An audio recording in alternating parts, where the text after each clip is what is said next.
한 주 동안 평안하셨습니까? 그 만찬 예식 끝나고 이렇게 밖에서 모치님들 그 웃음소리가 들리는데 참 듣기 좋더라고요. 아시는 분은 아실지 모르게 저는 고향이 충청도에 있는 안면도라고 하는 섬입니다. 저 이제 집안 사정 때문에 저는 어릴 때 어머니하고 같이 산 기간이 거의 없고 할머니하고 같이 살았습니다. 그 할머니가 이제 세 남매 그리고 저희 아버지를 이제 뭐 식사도 준비하고 하면서 이렇게 노년에 이렇게 지내셨는데 얼마나 힘드셨을까 하는 생각이 듭니다.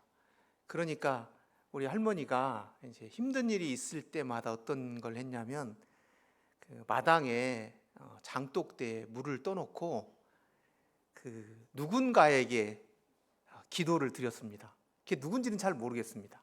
그리고 아마도 힘든 것들이 해결되기를 바라는 마음에서 어쩌면 세 명의 손자들이 어쩌면 그 아들이 잘 되기를 그런 마음에서 그 장독대에다가 물을 떠놓고 기도를 드리지 않았겠나 하는 생각이 듭니다. 저희 할머니가 드렸던 그 장독대 기도가 미신일까요? 아니면 신앙일까요? 저희가 초등학교 3학년쯤에 우리 마을에 교회가 생겼습니다. 전도사님이 오셔서 이제 교회를 이렇게 운영하셨는데 동네에 있는 어른들이 교회를 다 다니기 시작하셨습니다. 마찬가지로 저희 할머니도 교회를 다니셨습니다. 그리고 나서 시간이 지나고 그때도 교회를 다니고 나는 그 중간에도 집안에 어려움이 있거나 힘든 일이 있으면 할머니는 여지없이 장독대나 부엌에 물을 떠놓고 그때는 아마도 하나님께 기도를 드렸을 겁니다. 손자들이 잘 되기를, 아들이 잘 되기를, 집안이 잘 되기를. 그러면 그때 하나님께 드린 기도는 신앙일까요? 아니면 미신일까요?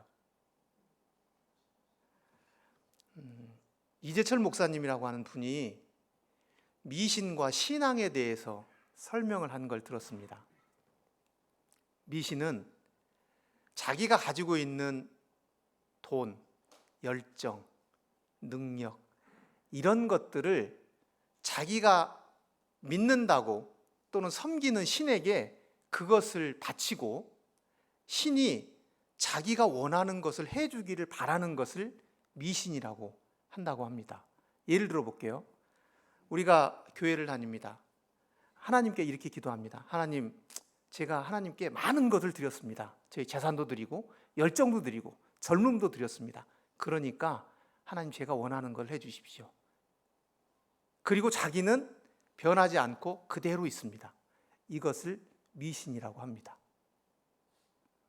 신앙은 하나님을 변화시키려고 하는 것이 아니라 우리 자신이 죄인이었고 또 그런 우리를 사랑하신 하나님을 우리 삶의 주인으로 모시고 자기 자신을 변화시켜서 하나님 뜻대로 살려고 하는 것이 신앙입니다. 만약에 우리 가운데 나는 하나님을 믿는다 라고 고백하고 또 신앙생활을 한다고 생각하는 분들 중에 삶의 변화가 없고 더 중요한 것은 내 삶을 변화시킬 마음도 없는 이런 분들은 그것이 신앙인지 또는 미신인지 심각하게 고민해 봐야 됩니다. 마트 갈 때 가끔씩 이런 경험 하시죠?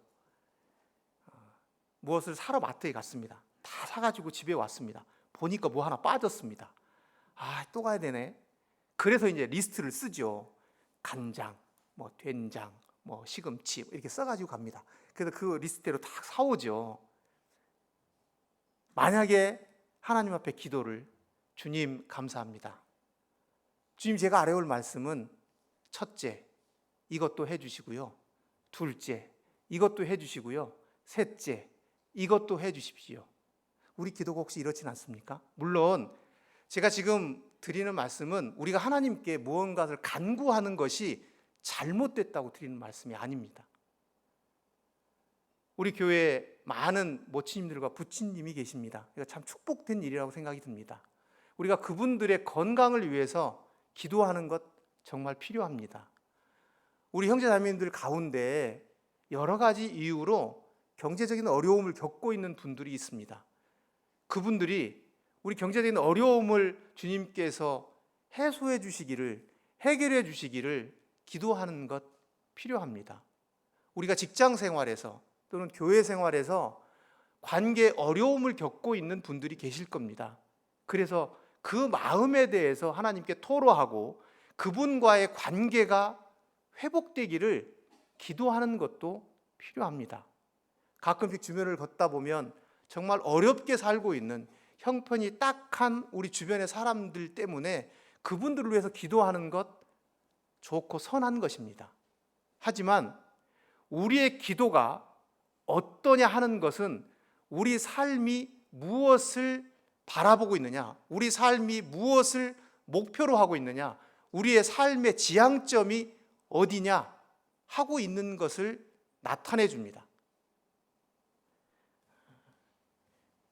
마태복음 6장 9절 차라리 읽어보도록 하겠습니다. 이 구절은 6장 9절부터 13절까지는 아마도 많은 분들이 암송을 하고 있는 구절이라고 생각이 듭니다. 일명 주기도문이라고 하죠. 주님이 가르쳐 주신 기도. 한번 6장 9절부터 13절까지 다 같이 한번 읽어보겠습니다. 시작. 그러므로 너희는 이렇게 기도하라. 하늘에 계신 우리 아버지여, 이름이 거룩히 여김을 받으시오며 나라가 임하시오며 뜻이 하늘에서 이루어진 것 같이 땅에서도 이루어지이다. 오늘 우리에게 일용할 양식을 주시옵고 우리가 우리에게 죄 지은 자를 사하여 준 것 같이 우리 죄를 사하여 주시옵고 우리를 시험에 들게 하지 마옵시고 다만 악에서 구하시옵소서. 나라와 권세와 영광이 영원히 아버지께 있사옵나이다. 아멘. 제가 어릴 때 교회 다닐 때 이제 늘 이 기도로 그 예배를 마쳤습니다. 주님이 가르쳐 주신 기도를 함으로 오늘 예배를 마치겠습니다. 하늘에 계신 우리 아버지 이렇게 쭉 외웠습니다. 이 주님이 가르쳐 주신 기도는 7가지의 기도 제목을 가지고 있습니다. 이 주님이 가르쳐 준 기도는 형식상 10계명하고 거의 유사한 형식을 가지고 있습니다. 10계명의 10가지 계명 중에 1계명부터 4계명까지는 하나님과 관계된 겁니다. 5계명부터 10계명까지는 사람과의 관계를 나타낸 그런 말씀입니다. 그런데 10계명을 읽으면 5계명이 뭔지 다 아시죠? 5계명이 뭡니까? 내 부모를 공경하랍니다. 혹시 6계명이 뭔지 아십니까? 살인하지 말랍니다. 근데 이상하지 않습니까? 어떻게 하나님께서 살인하지 말라, 도둑질하지 말라부터 그것보다 우선적으로 내 부모를 공경하라고 했을까요? 곰곰이 생각해 보면 좀 순서가 이상합니다. 공경하다라고 하는 그 말은 2가지 의미를 가지고 있는데 하나는 중히 여기다, 무겁게 여기다라는 뜻을 가지고 있습니다. 또 하나는 격려하다라는 뜻을 가지고 있습니다. 우리의 부모님들이 가끔씩은 말귀를 못 알아들 때가 있습니다. 한번 설명합니다. 큰아들 어디 갔니? 어머니 군에 갔습니다. 한 이틀 뒤에 큰아들 잘 있니? 어머님 우리 큰아들 군에 갔습니다. 한 이틀 뒤에 또 물어보죠. 큰아들 어디 갔니? 어머니 그 아들 군대 갔다니까 그걸 도대체 몇 번이나 말씀을 드려야 그걸 기억하시겠어요. 도대체 이것은 어머니를, 우리 부모를 무겁게 여기지 않는 겁니다. 저는 제가 부대 근무할 때 제 이제 상급 지휘관은 별이 4개입니다. 별이 4개. 포스타, 대장. 제가 그분한테 가서 그분이 제가 설명드린 것을 그분이 이해를 못한다고 해서 제가 아니 사장님 무슨 그걸 또 이해 못하고 그렇게 합니까? 그거 저 잘리겠죠.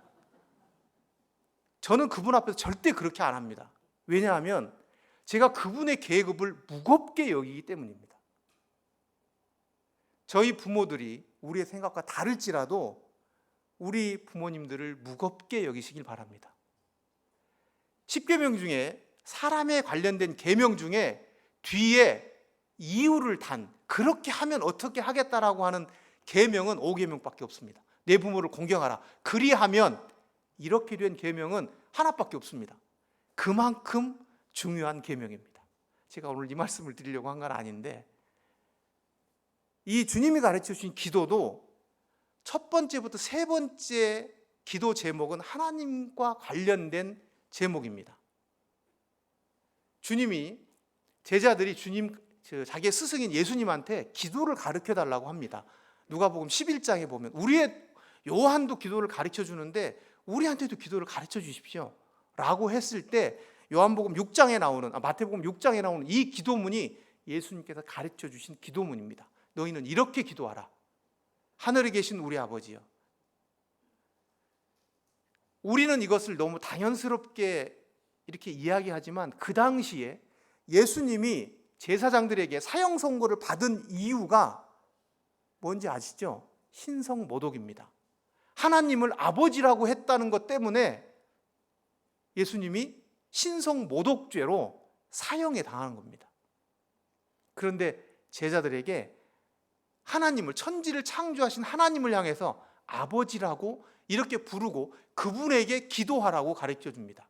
그래서 우리는 그분을 한 분의 아버지로 모시기 때문에 우리가 서로 형제고 자매인 것입니다. 그리고 난 다음부터 기도의 제목들이 나옵니다. 첫 번째는 이름이 거룩히 여김을 받으시오며, 나라가 임하시오며, 뜻이 하늘에서 이루어진 것 같이 땅에서도 이루어지이다. 이것이 하나님과 관계된 기도입니다. 제가 그 전에 한 4, 5년 전에 대덕에 있을 때 수요일 날 이 주기도문을 가지고 교제를 한 적이 있는데 한 10시간 정도 교제를 했습니다. 제가 오늘은 첫 번째 7가지 그 기도 내용 중에 3가지를 짧게 성도님들과 교제를 하려고 합니다.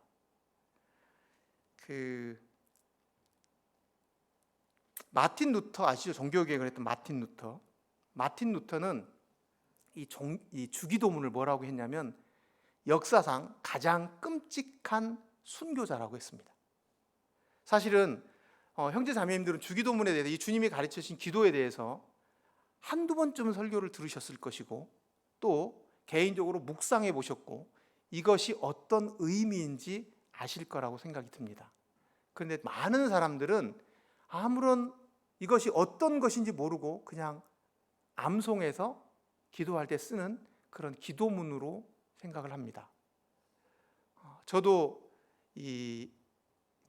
깊이 읽는 주기도문이라는 책이 있습니다. 김남준 목사님이라고 하는 분이 쓴 책인데 굉장히 이제 두꺼운 책입니다. 한 500페이지 되는 책인데 제가 그 책을 읽고 주기도문이 이런 의미를 가지고 있구나라고 하는 것을 다시 한번 생각하고 굉장히 오랫동안 이 주기도문을 묵상하고 또 여러분의 이 주기도문에 관한 설교를 들었습니다. 그리고 이제는 이 주기도문이 제 기도에 아주 중요한 기도가 되었습니다. 제가 오늘 이 주님이 가르쳐 주신 기도 앞에 3가지 기도 제목에 대해서 기도 내용에 대해서 형제 자매님들과 교제를 하려고 하는데 제 바람은 이 기도가 형제 자매님들의 기도가 됐으면 좋겠고 또 그 삶에서 이것이 응답되는 그런 기도가 되었으면 좋겠습니다. 첫 번째는 우리가 기도할 때 하나님의 이름이 거룩히 여김을 받으시도록 기도하라고 우리 주님은 말씀하셨습니다. 이것은 칼빈이 이렇게 얘기했습니다. 하나님께서 마땅히 받으셔야 할 그 영광을 하나님께서 받으시도록 기도하라는 겁니다. 하나님의 이름은 거룩합니다. 그래서 유대인들은 하나님의 이름을 함부로 이야기하지 않습니다. 우리가 하나님의 이름을 함부로 이야기한다고 해서 하나님의 이름이 거룩하지 않은 것은 아닙니다. 이 기도는 하나님의 이름이 거룩히 여김을 받으시도록 하는 이 기도는 굉장히 하기에 쉽지 않은 기도입니다. 최근 영화에서 더 글로리라고 하는 영화에서 학폭을 당한 주인공과 학폭을 한 가해자들이 나오는데 그 가해자들 중에 어느 큰 교회 목사님의 딸이 나옵니다. 그 딸이 목사인 아버지는 이렇게 설교를 하고 있는데 교회 한 구석에서 마약을 하고 또 그 학생들을 괴롭히는 그런 장면이 나옵니다. 또 어떤 그 수리남이라고 하는 영화에 보면 주인공이 목사입니다. 근데 그 목사가 마약을 유통하고 살인하고 성매매를 하고 이런 내용으로 나옵니다. 그런데 그 드라마를 보는 사람들이 아마도 그 영화를 보면서 마음이 불편할까? 많은 사람들은 그렇지 않을 거라고 생각이 있습니다. 왜냐하면 기독교라고 불리는 사람들 중에 일부가 사람들이 보기에 손가락질을 당해도 마땅한 그런 일들을 합니다. 그리고 그것이 매스컴을 통해서 방송이 됩니다. 그래서 사람들은 교회가 저렇게도 되는구나 라고 생각을 하는 겁니다. 형제자매님들은 어떠십니까? 형제자매님들을 아시는 주변의 사람들이 내가 저 사람의 삶에 동의할 수는 없지만 저 사람의 삶은 무언가 다르다. 야, 참 본받을 만하다. 그래, 삶이 저렇게 살아야지. 이런 평가를 받으시겠죠. 혹시 이렇게 듣진 않으십니까? 저 사람도 교회를 다녔어? 야, 내가 저 사람이 교회 다니면 저 사람이 다니는 교회는 안 다닌다. 저 사람이 하나님을 믿어? 그러면 내가 그 하나님 안 믿는다. 야, 하나님이 계시긴 한 거야? 저런 사람 가만히 놔두고 저 사람이 하나님을 믿는다며? 야, 신이 있다는데 저 사람을 왜 그냥 놔두는 거야? 하나님의 이름이 거룩히 여김을 받으시도록 기도하는 것은 내 삶을 통해서 내가 있는 그 위치에서 나를 통해서 하나님이 마땅히 받으셔야 할 그 영광을 내 삶을 보고 하나님을 알지 못하는 사람이 하나님께 영광을 돌리도록 내가 그렇게 살도록 하나님 은혜를 베풀어 주십시오 라고 기도하는 겁니다. 그러니까 이 기도는 쉽게 할 수 있는 기도는 아닙니다.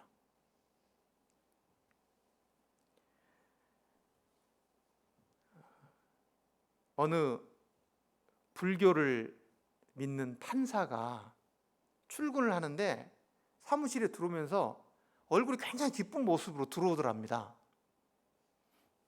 뭐 좋은 일 있습니까? 옆에 판사가 물어봤겠죠. 그러니까 이제 불교를 믿는 판사가 제가 얼마 전에 저한테 배당된 사건 중에 하나가 교회 관련된, 교회 분쟁에 관련된 건데 그것 때문에 제 마음이 참 불편했어요. 실제로 교회 안에서 분쟁이 있으면 해결이 안 된답니다. 화해가 안 된대요. 실제로 판사들이 이거는 그렇게 얘기한답니다. 교계 내에서 어떤 분쟁이 있다, 절대로 화해가 안 된답니다. 거의 화해가 안 된대요. 이 사람도 마음이 참 무거워서 이제 심판 기일이 전에 이제 모여서 서로 조정하고 서로 이렇게 재판 어떤 증거물을 내고 이런 것들을 얘기하는 모양이죠. 그 모여서 그랬대요. 내가 듣기로 교회 분쟁은 잘 화해가 되지 않는 걸로 알고 있습니다. 그래서 열심히 우리가 치열하게 한번 그 법리 싸움을 해서 별일을 이렇게 어떤 것이 그 맞는지 다툼을 해서 한번 우리 잘 한번 이렇게 해봅시다. 그런데 우리가 재판하는 동안에 이제 참 내가 불교를 믿는 사람인데 재판하는 중에 이거는 좀 안 했으면 좋겠습니다. 성경에 이렇게 나옵니다. 하나님은 이렇게 말씀하셨습니다. 이 얘기는 안 했으면 좋겠습니다. 내가 종교는 불교지만 그렇게 말 들으면 참 마음이 불편합니다. 이렇게 얘기했답니다. 그랬더니 그 다음 주에 와서 화해를 했다는 겁니다. 그렇게 제가 이 얘기를 듣고 그런 사건이 있었던 그 순간에 하나님의 이름은 어땠을까? 하나님의 이름이 마땅히 받아야 할 영광을 받은 자리인가? 아니면 교회에 있는 다툼 때문에 하나님의 이름이 회방되고 거룩하게 여겨지는 그 하나님의 이름이 회방된 것은 아닌가. 사무엘상 17장에 보면 다윗이 등장합니다. 골리앗이 등장하고, 근데 다윗이 그 장면을 보면 확 열받는 장면이 나옵니다. 왜 다윗이 화가 났느냐? 골리앗이 하나님의 이름을 모욕했기 때문입니다. 우리가 어떤 영화나 주변 사람들이 하나님의 이름을 모욕하는 것에 대해서 분노를 느끼고 그 사람의 잘못에 대해서 지적하고 잘못됐다고 하지는 못할 망정, 우리의 삶 때문에 하나님의 이름이 그렇게 폄하되고 그렇게 되지 않기를 우리가 기도하고 하는 것이 주기도문의 첫 번째 기도 제목입니다. 하나님의 이름이 거룩히 여김을 받으시오며, 우리 삶 가운데 만약에 우리 삶의 어떤 부분 때문에, 어떤 습관 때문에, 어떤 태도 때문에 하나님의 이름이 거룩히 여김을 받으시는데 방해가 되는 것이 있다면, 오늘 지금 하나님 앞에 내가 그것을 그만두겠습니다 라고 하는 결단과 결심이 필요합니다. 이것이 하나님 앞에 하나님의 이름이 거룩히 여김을 받으시옵소서 라고 기도하는 사람의 마땅한 태도입니다. 두 번째는 하나님의 나라가 임하기를 기도해야 됩니다. 하나님의 나라는 우리가 죽고 가는 곳인가요? 그래서 이렇게 하나님 나라가 빨리 임해 주십시오 라고 기도하는 것이, 하나님 빨리 다시 오십시오, 마라나타, 주 예수여 어서 오시옵소서, 물론 그 내용도 포함됩니다. 그런데 여기에 나와 있는 더 여기에 적합한 내용은 그 내용은 아니라고 생각이 듭니다.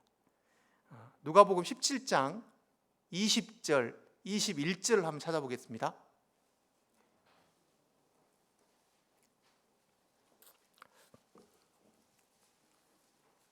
누가복음 17장 20절, 21절입니다. 제가 읽어보겠습니다. 바리새인들이 하나님의 나라가 어느 때에 임하나이까.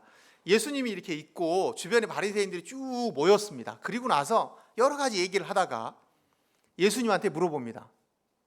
하나님의 나라가 언제 임합니까? 이렇게 물어본 겁니다. 그러니까 예수께서 대답하여 이르시되 하나님의 나라는 볼 수 있게 임하는 것이 아니다. 하나님의 나라는 볼 수 있게 임하는 것이 아니다. 그러시면서 21절에 또 여기 있다, 저기 있다고도 못하리니 하나님의 나라는 너희 안에 있느니라. 너희 안에 있느니라. 너희 안이 형제자매님 생각할 때 우리 마음 같죠? 그렇게 생각 안 듭니까? 이 구절 읽으면 너희 안에, 너희 생각 속에, 너희 마음 속에 임한다, 이렇게 받아들여지죠. 그런데 이 구절에 영어에 보면 어떻게 나오냐면 among you, 그러니까 너희 가운데라고 하는 표현이 더 맞습니다.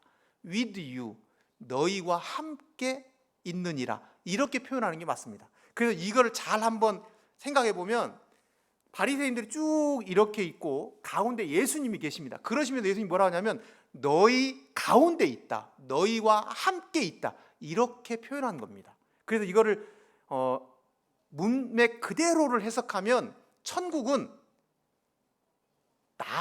내가 천국, 예수님이 내가 있는 것이 천국이다 라고 설명한 겁니다. 우리나라가 일본의 나라를 빼앗긴 적이 있습니다. 그때 구한 말에 우리나라 사람들이 없어졌나요? 우리나라 땅이 일본에 다 가져가도 없어졌나요? 그렇지 않습니다. 땅도 그대로 있고 사람도 그대로 있습니다. 그런데 나라를 뺏겼다고 합니다. 무엇이 뺏겼느냐? 주권이 뺏긴 겁니다. 하나님 나라는 무엇이 중요하냐면 예수 그리스도의 통치가 중요합니다. 하나님 나라가 임해달라고 기도하는 기도는 하나님의 통치, 주님의 통치, 주님의 다스리심이, 그 다스리심이 나와 함께 있도록 해주십시오 라고 기도하는 겁니다. 나라가 임하시오며 하나님 나라가 임해 주십시오라고 기도하는 것은 주님 저를 다스려 주십시오. 저희 가정의 주인으로서 저를 다스려 주십시오. 제가 근무하는 직장에 오셔서 그 직장에 다스리는 주인으로서 여기 와 주십시오. 이렇게 기도하는 겁니다. 이 기도는 쉬운 기도가 아닙니다. 어떤 분은 우리가 하나님을 믿는 것을 뭐라고 표현하냐면 정권 교체라고 이렇게 표현하더라고요. 정권 교체. 전 정권과 지금 정권이 바뀌었죠. 전에 문재인 정권, 지금은 윤석열 정권입니다. 정권이 바뀌니까 많은 것들이 바뀌죠. 국가 안보도 바뀝니다. 경제적인 어떤 것도 바뀝니다. 사회에 있는 것도 바뀝니다. 한 나라의 정권이 바뀌니까 많은 것들이 바뀝니다. 형제 자매님들의 정권은, 형제 자매님들의 통치는 누가 하고 계시고 어떤 것들이 바뀌었습니까?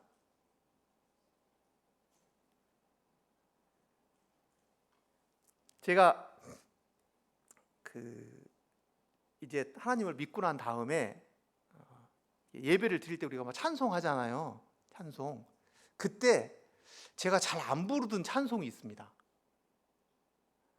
이제 주로 이런 겁니다. 제가 찾아보는데 예를 들면 90장 같은 주 예수 내가 알기 전, 참 좋은 가사잖아요. 2절에 이렇게 나옵니다. 그 손을 의지하고 내 몸과 마음을 바쳐서 끝까지 충성하리.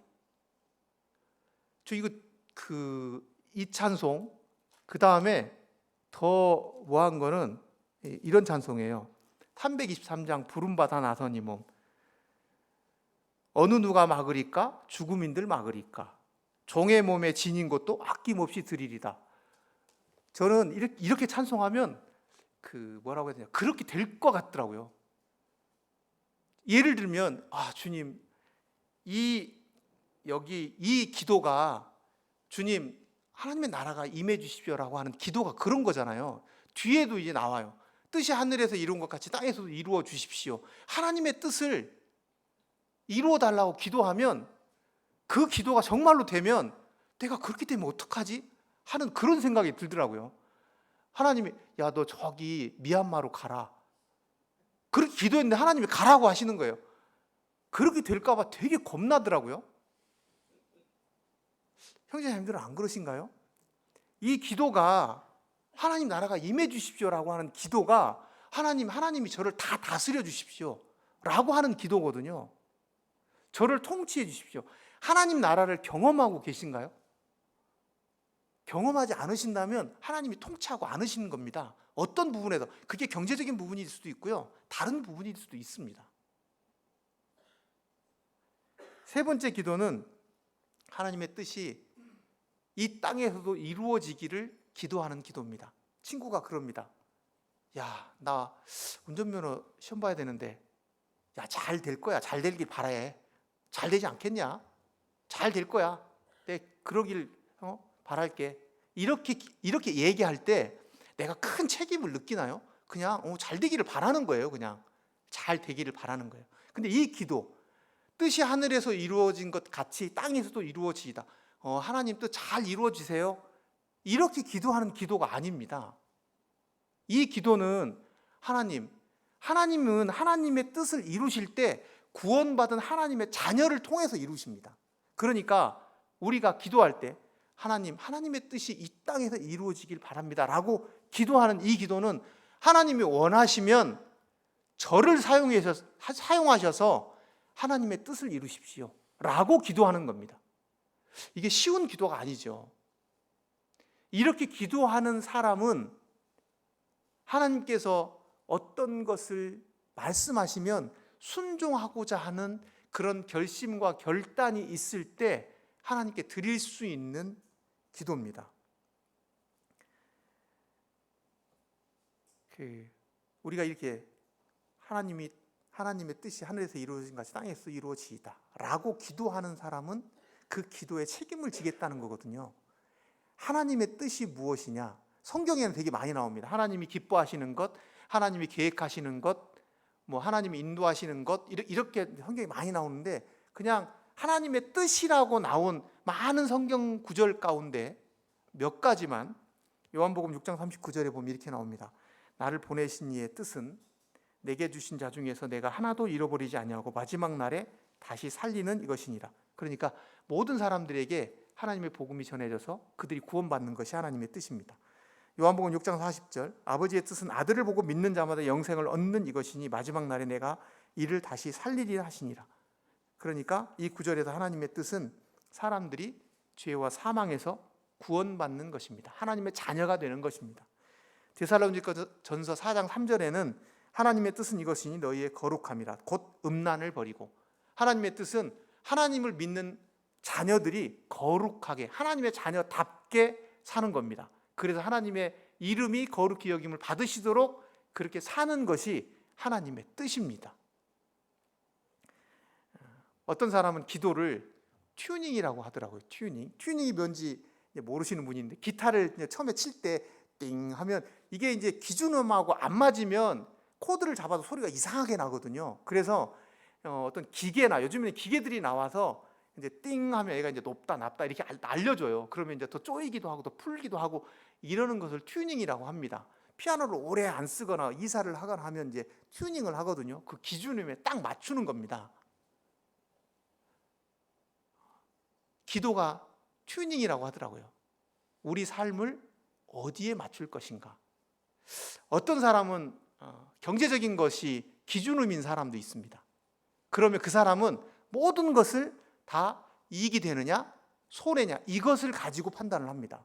어떤 사람은 명예가 그 사람의 기준음일 수 있습니다. 그러면 내가 이것을 하는 것이 나의 명예에 도움이 되느냐 안 되느냐 이렇게 할 수 있습니다. 어떤 사람은 권세일 수도 있습니다. 형제 자매님들은 삶의 기준음이 무엇입니까? 우리가 뜻이 하늘에서 이루어진 것 같이 땅에서도 이루어지이다 라고 기도하는 분의 기준음은 하나님의 마음입니다. 여러 가지 이유 때문에 내 삶이 너무 팽팽해져 있습니다. 날카로운 소리가 납니다. 주변에서 다가오면 상처를 줍니다. 그런 분이 계시다면 하나님의 기준음으로 조금 느슨하게 할 필요 있습니다. 너무 느슨해져서 하나님과 교제도 않고 기도도 하지 않고 말씀도 읽지 않는다. 그러면 하나님의 기준음에 맞게 조금 조일 필요가 있습니다. 우리가 어떤 직장을 가지고 있느냐 이거 물론 중요하지만 더 중요한 것은 하나님의 기준음에 튜닝된 내가 직장 생활을 하고 있느냐가 더 중요합니다. 내가 학생이냐? 물론 중요하지만 나의 학교 생활이 어떤 목적을 가지고 공부하고 있느냐? 내가 어떤 목적을 가지고 지금 직장 생활을 하느냐? 내가 어떤 목적을 가지고 주부로서, 남편으로서, 자녀로서 삶을 살아가느냐 하는 것이 더 중요하다고 하는 겁니다. 예수님은 하나님의 뜻을 이루기 위해서 이 땅에 오셨습니다. 요한복음 4장 34절에 보면 예수께서 이르시되 나의 양식은 나를 보내신 이의 뜻을 행하며 그의 일을 온전히 이루는 이것이니라. 요한복음 6장 38절에 보면 내가 하늘에서 내려온 것은 내 뜻을 행하려 함이 아니요 나를 보내신 이의 뜻을 행하려 함이니라. 우리는 우리 주님을 본받기 위해서 본받으려고 노력하는 사람들입니다. 우리 주님은 하나님이시지만 이 땅에 오셨을 때 하나님의 뜻을 이루기 위해서 최선을 다하셨습니다. 사도 바울은 세상을 구원하는 것이 하나님의 뜻임을 알고 자기의 전 생애를 하나님 앞에 드렸습니다. 하나님께서 자녀가 거룩하게 살기를 원하신다는 것을 알고 자기 일생 동안 거룩한 삶을 위해서 자기 몸을 처복종시킨다는 표현까지 할 만큼 그 삶을 하나님의 뜻대로 살기 위해서 노력했습니다. 그렇다고 해서 이게 쉬운 건 아니죠. 하나님의 뜻대로 사는 것이 쉬우면 사실 얼마나 좋겠습니까? 우리 주님도 십자가에 달리시기 전에 이것이 나에게서 지나가기를 주님이 간구했습니다. 주님은 완전한 100% 인간이셨기 때문에 그 고통이 얼마나 끔찍한 것을 아셨기 때문에 기도할 때 이 잔이 내게서 지나가기를 구했습니다. 하지만 내 뜻대로 마옵시고 아버지의 뜻대로 되기를 원한다고 그렇게 기도했는데 하나님의 뜻대로 사는 것이 그만큼 어렵다고 하는 겁니다. 우리가 구원을 받을 때 하나님의 은혜로 구원을 받습니다. 하나님의 자녀가 됩니다. 그러면 살아가는 것은 우리의 의지대로 우리의 노력만으로 살아가지는 것 아니지 않습니까? 우리의 삶도 하나님의 은혜로 살아갑니다. 그래서 우리가 하나님의 뜻대로 사는 것이 정말 어렵기 때문에 하나님께 은혜를 구해야 됩니다. 오늘은 하나님의 뜻대로 살기 위해서 여러 가지 방법들이 있겠지만 하나만 소개를 하고 마치려고 합니다. 하나님의 뜻대로 살기 위한 가장 좋은 방법은 하나님을 사랑하는 겁니다. 마태복음 12장 50절, 그 다음에 마가복음 3장 35절에 예수님께서 이렇게 말씀하고 계실 때 마리아와 예수님의 누이와 동생들이 쭉 이렇게 옵니다. 제자들이 주님 주님의 모친하고 형제 자매들이 왔습니다. 그러니까 이제 예수님께서 이렇게 말씀하시죠. 제자들에게 아버지의 뜻대로 행하는 자가 내 형제요 자매요 어머니다 라고 말씀하십니다. 다시 한번 읽어보겠습니다. 제자들에게 아버지의 뜻대로 행하는 자가 내 형제요 내 자매요 어머니다 라고 얘기를 합니다. 이거를 다르게 해석하면요, 다르게 이 문장을 조금 다르게 해석하면 하나님의 어머니, 하나님의 자녀, 하나님의 형제가 하나님의 뜻을 행할 수 있다라고 해석해도 됩니다. 하나님의 뜻을 행하는 자가 내 어머니요 형제요 자매라고 했으니까 하나님의 형제고 자매고 어머니인 사람이 하나님의 뜻을 행할 수 있습니다. 이게 어떤 의미를 가지고 있냐면 우리가 집에서 성경에 보면 내 부모를 공경하라 왜 10계명장에 5계명으로 나오냐면 이게 그만큼 어렵기 때문에 그렇습니다. 잘 되면 성경에 기록이 안 돼 있습니다. 예를 들어 볼까요? 부모한테 네 자식을 사랑해라. 성경에 기록 안 돼 있습니다. 왜냐? 안 해도 잘하거든요. 안 해도 부모는 자식을 사랑합니다. 아내들아 남편에게 복종해라. 힘드니까 기록한 겁니다. 안 되니까. 남편들아 내 아내 사랑하기를 주께서 교회를 자기 목숨을 주신 것 같이 사랑하라. 안 되니까 그런 겁니다. 안 되니까. 서로 성경에 당신 성경에 나를 그렇게 사랑하라는데 당신은 왜 나를 사랑 안 하는 거야? 뒤에 읽어봐라. 성경에 남편한테 복종하라는데 복종을 해야 너를 사랑하지.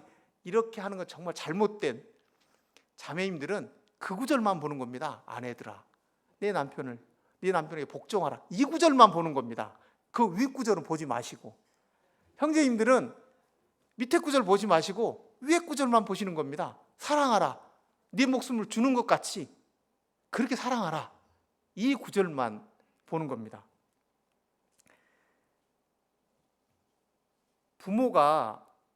부모, 자식, 형제는 정말 사랑하는 존재입니다. 그런 사랑이 있을 때 하나님의 뜻을 행할 수 있다라고 하는 겁니다. 그래서 주님은 성경에, 구약에도 그렇고 신약에 내 마음을 다하고 내 뜻을 다하고 내 성품을 다하고 내 목숨을 다하여 하나님을 사랑하라. 이걸 삼중중복, 사중중복 이렇게 얘기를 하거든요. 목숨을 다하고 뜻을 다하고 성품을 다하고 목숨을 다하고 이렇게 마음을 다하고. 그만큼 어렵기 때문에 그렇습니다. 하나님을 사랑하면 하나님의 뜻을 행할 수 있습니다. 그런데 우리가 하나님을 사랑해야만 하나님의 뜻을 행하나요? 그렇지 않을 수도 있습니다. 가장 좋은 애가 어린 자녀들입니다. 제가 어릴 때 우리 아이들한테 너 이거 안 하면 오늘 저녁에 맞는다? 그러면 우리 애들은 저한테 맞을까 봐 그 일을 합니다. 두 개를 고민하죠. 아빠한테 맞는 게 더 아플까? 이걸 하는 게 더 힘들까? 맞는 게 더 아프겠다. 그럼 그 일을 하는 겁니다. 그게 이제 두려움 때문에 하는 거죠. 또 하나는 의무감 때문에 하는 겁니다. 아마 오늘 이 자리에 앉아 계신 형제 자매님들 가운데 피곤한 것 때문에 또는 다른 분과의 관계 어려움 때문에 오늘 교회를 가지 말까? 오늘 그냥 건너뛰어? 이렇게 생각하신 분이 있을 수도 있습니다. 그런데 다른 분들의 덕을 위해서 의무감 때문에 오신 분도 있을 수 있다고 생각합니다. 잘하셨습니다. 그런데 하나님이 정말 바라시는 것은 정말 사랑하는 마음 때문에 하나님의 뜻을 행하고자 하는 겁니다. 로마서는 사도 바울이 로마에 있는 성도들한테 쓴 편지입니다. 근데 로마서에 보면 15절에 이렇게 나옵니다. 그러므로 나는 할 수 있는 대로 로마에 있는 너희에게도 복음 전하기를 원하느니라. 로마 교회에 편지를 쓰는데 사도 바울이 로마 교회에 복음을 전하기를 원한다는 거예요. 이상하지 않습니까? 우리가 복음을 누구한테 전해야 되느냐? 하나님을 알지 못하는 사람들에게 전해야 됩니다. 정말 좋은 소식이거든요. 정말 행복할 수 있는, 정말 가치 있게 살 수 있는, 이 땅에서 천국을 경험할 수 있는 정말 좋은 소식이기 때문에 우리의 부모들, 우리의 친구들, 정말 사랑하는 사람들에게 그 하나님을 발견할 수 있도록 우리가 복음을 전합니다. 그런데 사도 바울은 로마서를 로마에 있는 교회에게 편지를 쓰면서 내가 할 수 있는 대로 너희에게도 복음을 전하기를 원하노라 라고 이야기를 합니다. 내가 복음을 부끄러워하지 아니하노니 이 복음은 모든 믿는 자에게 구원을 주시는 하나님의 능력이 됨이라. 이 능력이라는 말은 처방이라고 하는 이 의미를 가지고 있습니다. 복음은 구원을 받게 하는 의사가 써주는 처방전과 같습니다. 그런데 사도 바울이 로마에 있는 교회 성도들에게 복음을 전하기를 원했습니다. 그리고 나서 본문이 딱 시작되면 무엇부터 나오냐? 하나님의 심판에 대해서 나옵니다. 하나님의 저주에 대해서 나옵니다. 하나님의 심판은, 하나님의 저주는 이렇게, 사도 바울이 왜 로마에 있는 성도들에게 복음을 전한다고 하고 복음을 전하기를 원한다고 하고 왜 하나님의 심판부터 저주부터 이렇게 기록했을까? 한번 생각해 볼 필요가 있습니다. 제가 생각할 때 여기에 앉아 계신 모든 분들, 하나님을 믿는 분, 하나님을 계신 것을 인정하든 인정하지 않는 분도 하나님 앞에서 모두 다 동일하게 정말 처절한 심판을 받아야 되는, 저주를 받아야 되는 그런 사람이었습니다. 하나님께서 많은 사람들을 통해서, 환경을 통해서 하나님께서 우리 마음에 들어오시기를 노크하시고 오랫동안 기다리셨습니다. 하나님이 우리가 하나님을 찾지 않을 때 하나님이 먼저 찾아오셨습니다. 그래서 우리가 마음문을 열고 우리 삶의 주인이라고 고백하고 이제는 하나님을 주인이라고, 주님이라고 이렇게 고백하고 하나님의 자녀가 되었습니다. 하나님의 자녀가 된 이후에도 많은 시간 하나님의 마음을 아프게 하며 살았습니다. 가끔씩은 저 사람이 정말 구원받은 사람인가 하는 생각이 들게 할 만큼 형편없이 산 적도 있습니다. 어떨 때는 나 하나님 안 믿는다 이렇게 이야기했던 적도 있습니다. 그런 하나님은 지금도 사랑하시고 우리 때문에 그 기쁨을 이기지 못하신다고 말씀하십니다. 하나님이 우리를 구원하시기 위해서, 하나님이 우리를 사랑하시기 위해서 어떤 대가를 치르셨는지 우리가 생각해 봐야 됩니다. 하나밖에 없는 아들 예수 그리스도를 저를 위해서, 형제 자매님들을 위해서 인간이 되게 하시고 십자가에 달게 하셔서 그분이 나 대신 죽게 하셨습니다. 그리고 지금도 나의 필요한 것들, 나의 상처난 어떤 마음, 이런 것들을 위로하고 동행하시고 필요할 때마다 말씀으로 권면하시고 그 하나님의 복음을 생각할 때, 그 하나님의 사랑을 생각할 때 우리가 하나님을 사랑할 수 있는 마음이 든다고 생각이 듭니다. 우리가 매주일 첫날 초대교회 사도들이 했던 그 본을 따라서 만찬 예식을 행합니다. 주님의 몸과 피를 상징하는 떡과 잔을 가지고 우리 주님을 기념합니다. 그럴 때 우리 마음 가운데 감동이 없고 주님을 향해 살고 싶은 열정이 없다고 하면 우리는 다시 한번 주님의 복음 안으로 복음을 다시 한번 생각해보고 주님께서 우리를 어떻게 사랑하셨는지 알고 그 사랑 때문에 주님을 사랑해서 하나님께서 우리에게 원하시는 하나님의 뜻을 이 땅에 이루고자 하는 그 기도를 드리고 그렇게 살게 되기를 결심하는 그런 시간이 됐으면 좋겠습니다.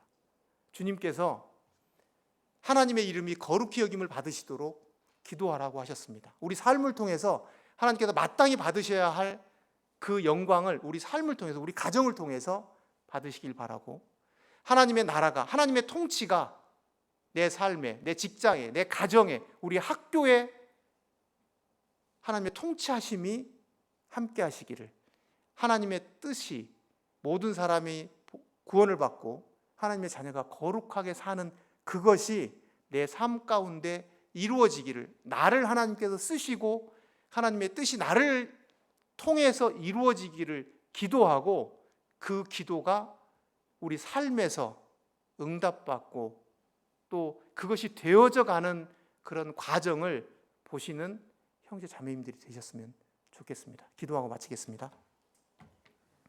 아버지 하나님, 우리 주님께서 제자들에게 가르쳐 주신 그 기도가 저의 기도가 되게 하시고 그 기도를 드리는 우리의 모든 삶에서 그 기도가 응답되어지기를 간절히 소원합니다.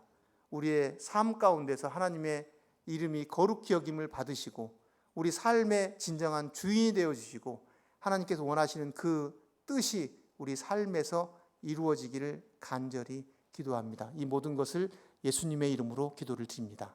아멘. 감사합니다.